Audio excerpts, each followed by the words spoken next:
প্রতিদিন আসমানে প্রতিদিন যেদিন রমজান শুরু হয়ে গিয়েছে, রাত্রি শুরু হয়ে গিয়েছে, তারাবি শুরু হয়ে গেছে, ওই দিন থেকে তারাবি থেকে শুরু করে বলে প্রত্যেকটা দিন প্রত্যেকটা রাত এই একটা মাস ধরে ফেরেশতা এলান করতে থাকে, গুনাহগার তুমি আমার কাছে চাও।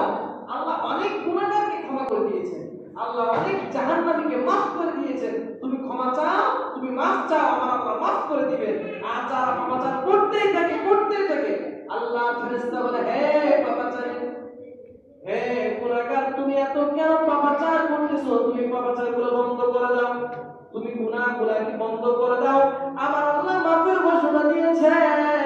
তুমি আমি আল্লাহ দরবারে ফেরেশতা বলেন, তুমি তোমার সৃষ্টিকর্তার দরবারে মাফ চাও, আমার আল্লাহ তোমার সমস্ত জীবনের গুনাহগুলোকে মাফ করে দিবে। সুবহানাল্লাহ। তাহলে দেখেন ফেরেশতারা সে এলান করতেছে, গুনাহগার গুনাহ বন্ধ করে দাও, গুনাহ বন্ধ করে দাও, মাফ করে দাও মানুষকে, মাফ চাও, ক্ষমা চাও। এত সুযোগ দিলেন আমাকে আপনাকে, মায়া করে দয়া করে এত সুযোগ দিলেন, তারপর আমার কাজে লাগাইতে পারতেছি না। দেখেন রাতে উঠি কিন্তু অনেকে তাহাজ্জুদ করার সুযোগ হয় না, চেয়ারে কিন্তু উঠি, তাহারি খাই, রোজা রাখি, কিন্তু রাতে যে উঠি গভীর রজনীতে, এই রাতের কত দাম আপনি জানেন? আমি তো রমজানের আগে বলেছি, আপনি একটা সিজদা দিবেন এই রমজান মাসে, অন্য মাসে 70টা সিজদা দিলে যতটুকু নেক আপনার আমলনামায় হইতো, এই রমজান মাসে একটা সিজদা দেওয়ার কারণে আল্লাহ তাআলা আপনার আমলনামায় 70টা সিজদা নেকি আপনার আমলনামায় আল্লাহ তাআলা নেকি দিবে। সুবহানাল্লাহ। এত ফজিলত রমজান মাসে। তাহলে দেখেন এই এত সুন্দর দামি মাস পাওয়ার পরে আমরা ইবাদত করতে পিছিয়ে যাচ্ছি, আমরা ইবাদত করতে পারতেছি না,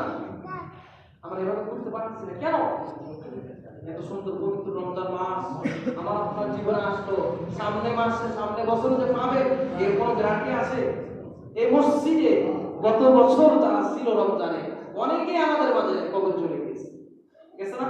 অনেকেই কবরে চলে গেছে, অনেকেই গেছে, তাদের জীবনে রমজান আর পাইল না, তাদের জীবনে আর চাহারি খাইতে পারল না, আর তাহাজ্জুদ পড়তে পারল না, দরজা বন্ধ হয়ে গেছে। কবরবাসীরা চায় আমাকে দুনিয়ার জমিনে কেউ কি নাই আমার জন্য দোয়া করবে,